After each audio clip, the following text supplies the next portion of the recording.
Hello friends, welcome to my channel. मैं Azmat Abdi एक बार फिर से आ गई हूँ आपके लिए इंटरेस्टिंग और हेल्पफुल क्लास लेके। आज की क्लास होने वाली है प्रेजेंट कंटिन्यूअस टेंस। मैं इस समय इस क्लास से पीछे मैं प्रेजेंट कंटिन्यूअस टेंस पढ़ा रही थी। सबसे पहले मैं बता दूं कि जो मेरे न्यू व्यूवर्स हैं उनके लिए मैं बता दूं कि अगर आपने अभी भी इस चैनल पे आए हैं मेरे, तो आप इस चैनल को सब्सक्राइब कर ले मेरे, क्योंकि ये क्लास आपके लिए डेफिनेटली बड़ी ही फायदेमंद होने वाली है और आपके लिए बड़ी ही हेल्पफुल रहेगी। बड़े इजी तरीके से मैं टेंस को क्लियर करती हूँ। आपको कोई भी कंफ्यूजन होगा तो वो दूर हो जाएगा। इससे पहले कि मेरी सारी क्लासेस को आपने सपोर्ट किया, आप मुझे लाइक कर रहे हैं, सपोर्ट कर रहे हैं, इससे मुझे एक बड़ी पॉजिटिव एनर्जी मिलती है। तो मैं मुझे अच्छा लगता है, मैं कोशिश करती हूँ कि और अच्छी से अच्छी क्लास और सिंपल तरीके से और इजी तरीके से आपको समझाने की कोशिश करूँ। बहुत ज़्यादा जल्दी क्लासेस को ख़त्म करना मेरा काम नहीं है। मेरा मकसद ये है कि अगर मुझे यूट्यूब का एक प्लेटफॉर्म मिला है तो मैं उन बच्चों की मदद करूं कि जिन बच्चों को इंग्लिश की ट्रांसलेशन में प्रॉब्लम होती है, वो ट्यूशन नहीं कर सकते या उनके गार्जियन सपोर्ट नहीं कर पाते हैं, तो उन सब के लिए ये एक बड़ा अच्छा प्लेटफॉर्म है। फ्री ऑफ कॉस्ट ये क्लास आपके लिए। इस क्लास को इस तरह की क्लास करने के लिए आपको ज़रूर ट्यूशन पे करना होगा कुछ ना कुछ, या किसी भी ट्यूशन में कोचिंग में ज्वाइन करने के लिए आपको कुछ ना कुछ पे करना होगा। और ये क्लास मैंने आपके लिए फ्री ऑफ कॉस्ट बनाई है। सिर्फ एक लाइक और कमेंट की ज़रूरत है। तो इस तरह से आप मेरे साथ जुड़ जाएंगे। आप मेरे चैनल को सब्सक्राइब कर लें और मेरे साथ जुड़ जाएं। मेरी क्लास जो है स्टार्टिंग से ही बेसिक के स्टूडेंट के साथ में चल रही हूँ, और बाकी जो जानकार हैं वो आते जाएं और जहाँ से जुड़ जाते हैं वहीं से जुड़ जाते हैं। बाकी कुछ मेरे जो बेसिक स्टूडेंट हैं उनके लिए मैं चीज़ों को बहुत सिंप्लीफाई करके एक्सप्लेन करती हूँ। तो चलिए ज़्यादा देर ना करते हुए आज की क्लास को शुरू करते हैं। Present continuous tense. आज हम पढ़ने वाले हैं नेगेटिव सेंटेंस। पहचान इसकी जो होती है, जो कि आपने स्टार्टिंग में इसकी पहचान पढ़ी थी, वाक्य के अंत में रहा रही रहे के बाद है हूँ आता है, वो पहचान तो बनी ही रहेगी। पर जब अफर्मेटिव से जब हम नेगेटिव में आ जाते हैं तो उसके बीच में नहीं आ जाता है। वाक्य के बीच में नो, नेवर नहीं, जरूर आता है। तो इस प्रकार से हम पहचान लेते हैं कि ये नकारात्मक वाक्य है या नेगेटिव सेंटेंसेस। देख लेते हैं तो फॉर्मूले का फॉर्मेशन कैसे हो जाएगा। सब्जेक्ट, सबसे पहले हम सब्जेक्ट यानी काम करने वाला कर्ता जो होता है उसको रखते हैं, और कर्ता के अकॉर्डिंग हम इज एंड आर का प्रयोग कर लेते हैं। इसके ठीक बाद हम नॉट को पुट करते हैं। वर्ब की first form plus ING, object and other. Object और अदर जो चीजें एक्स्ट्रा आ जाती हैं वो ऑब्जेक्ट एंड अदर में चली जाती हैं। तो पहला जो इस तरह से आप इस फॉर्मूले को अगर अपने माइंड में सेट कर दें, इसके पहले भी जो फॉर्मूला था उसमें सिर्फ ये नॉट नहीं था। अगर हम यहाँ से नहीं हटा दें, अगर हम इसमें से नहीं हटा दें तो ये अफर्मेटिव सेंटेंस हो जाएंगे। अगर हम यहाँ नहीं लगा देंगे तो ये नेगेटिव हो जाएंगे। बस ये नॉट से जुड़ा हुआ है। तो पहला सेंटेंस हम देख लेते हैं। राहुल अपने दोस्तों के साथ क्रिकेट नहीं खेल रहा है। तो देख लें इसको कैसे बनाएं। सबसे पहले हम कर्ता को रखेंगे यानी सब्जेक्ट। सब्जेक्ट हमारा है राहुल। सब्जेक्ट को पहचानना बड़ा ही आसान होता है। काम को करने वाला व्यक्ति जो होता है वो होता है सब्जेक्ट यानी कर्ता। किसी भी काम को जो कर रहा है वो होता है कर्ता। तो कर्ता हमारा अगर राहुल है तो आप समझ सकते हैं, अब तक की आप मेरी पिछली क्लासेस के हिसाब से आप बहुत अच्छे से समझ जाएंगे कि कर्ता एक वचन कब होता है, बहुवचन कब होता है। तो राहुल जो है वो एक वचन करता है, तो इसके साथ हम इसका प्रयोग करेंगे, राहुल इज। इसके बाद हम ठीक बाद हम फॉर्मूले के हिसाब से नॉट लगा देंगे।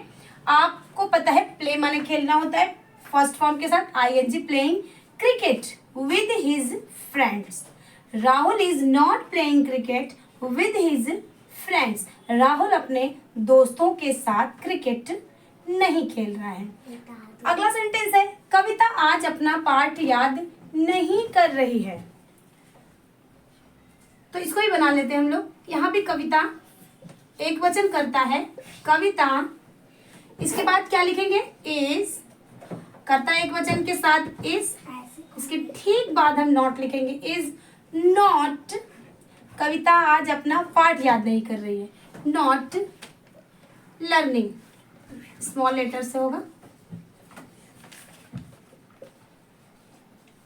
कविता आज अपना पाठ याद नहीं कर रही है, Kavita is not learning her lesson. His and her, ये आपको पता होगा कि श्री के साथ हर लगता है यानी ही के साथ हिज लगता है, और लर्निंग हर लेसन, और आज आखिरी में लग देंगे हम टुडे, और अंत में हम आज के लिए लिख देंगे today. Kavita is not learning her lesson today. अगला हमारा चिड़िया आकाश में नहीं उड़ रही हैं। चिड़िया है यानी कि एक चिड़िया नहीं, बहुवचन में है, तो द बर्ड्स आ गया है, तो अब इसके साथ आर का प्रयोग कर लेंगे। The birds are not flying in the sky. Birds are not flying in the sky. ये आपका फुल स्टॉप हो गया। तुम्हारी मम्मी अच्छा खाना नहीं पका रही है। तुम्हारी मम्मी के लिए आपका कर्ता योर मदर हो जाएगा। ये आपका सब्जेक्ट जो है तुम्हारी mummy, your mother. Your mother के लिए ठीक है, मम्मी अकेली है, तुरंत इज आएगा।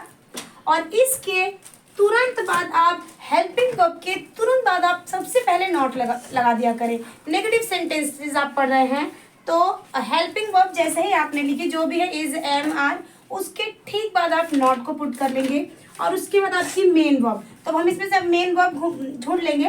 तो तुम्हारी मम्मी अच्छा खाना नहीं पका रही, यानी पकाना, तो हम पहले कुक लिख लेंगे, फिर उसमें हम ING लगा देंगे। Your mother is not cooking अच्छा खाना, गुड फूड। चलिए एक लास्ट हम देख लेते हैं। तुम्हारा भाई आज विद्यालय नहीं जा रहा है। ये भी हो जाएगा करता योर ब्रदर।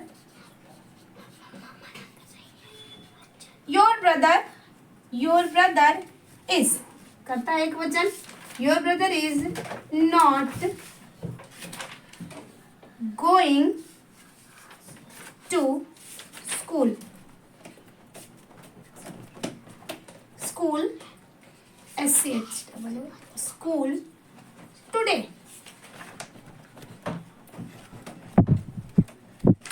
ये इतने सेंटेंस थे, मैंने इतने ट्रांसलेशन बना दिए। अभी मैं इनके कुछ और ट्रांसलेशन आपको बताऊंगी। तो इन ट्रांसलेशन को आप समझें। इनमें कर्ता को पहचानना, सब्जेक्ट को वचन पहचानना बड़ा ही जरूरी होता है, क्योंकि सब्जेक्ट के हिसाब से ही आपकी is, am, are helping verb लगती है। तो इसको आप बनाएं और अपने से भी ट्रांसलेशन का फॉर्मेशन क्या करें। जब तक आप खुद से चीज़ों को सोचेंगे नहीं, थिंकिंग नहीं करेंगे, तब से आप इतने सक्सेस जल्दी नहीं हो पाएंगे। तो आप अपने आसपास चीज़ों को आप देखा करें और ट्रांसलेशन बनाया करें।